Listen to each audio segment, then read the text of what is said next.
سپنج کیک جوړو. نو سپنج کیک جوړولو لپاره دلته موږ 15 هګۍ ماتې کړلې مکسینګ بول کې، او همدې کې به اوس موږ دلته چینی واچو. نیم کپ چینی، emulsifier، یو څو قطرې ونیلا ایسنس. اوس به موږ دا ډېر ښې طریقې سره مکس کړو.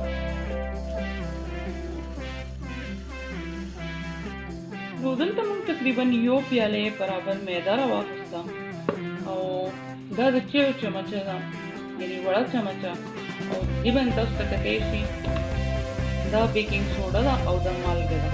نو دا به موږ په دې کې واچو. میده موږ اول وچڼله، نو اوس به موږ دا هګۍ مکسچر کې واچو. نو زموږ هګۍ څه داسې ښکاري اوس مکس کولو نه پس دا ډبل شو.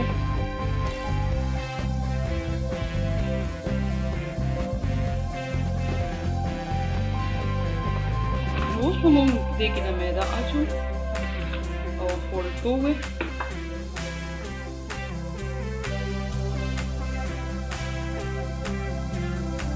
یو طرف باندې به موږ چمچ دې کې دغه کړو،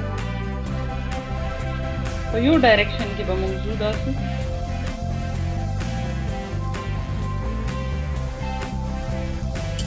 کیک مکس کې به اوس موږ 3 چمچې برابر میلټډ مارجرین واچو.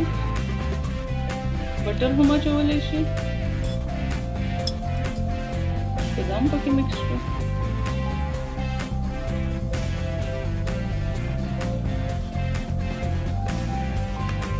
نو کیک مولډ موږ تیار کړی دی، دې کې به اوس موږ کیک چې کوم بیټر دی دا به واچو.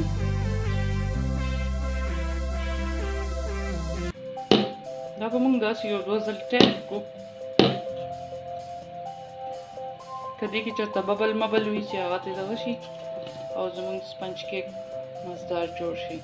نو اوون زموږ پرې هیټډ دی، اوس به موږ دا اوون کې کېږدو بیک کولو دپاره. سپنج کیک موږ 25 منټه اوون کې بیک کړو. هغې نه پس اوون چې موږ بند کړو، دا اوون کې پروت و تقریبا 10 منټه پورې. نو هغې نه پس دا بیا موږ بهر کېښودلو. اوس به موږ دا وګورو، کلک به یې کړو. وګورئ څومره مزدار زموږ کیک جوړ شوی دی سپنج کیک.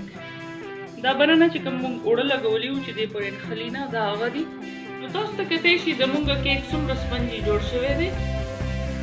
اوس به موږ ځینې یو سلایس کټ کړو ستاسو وړاندې چې وګورو چې زموږ کیک څنګه دی. تاسو ته کتلی شي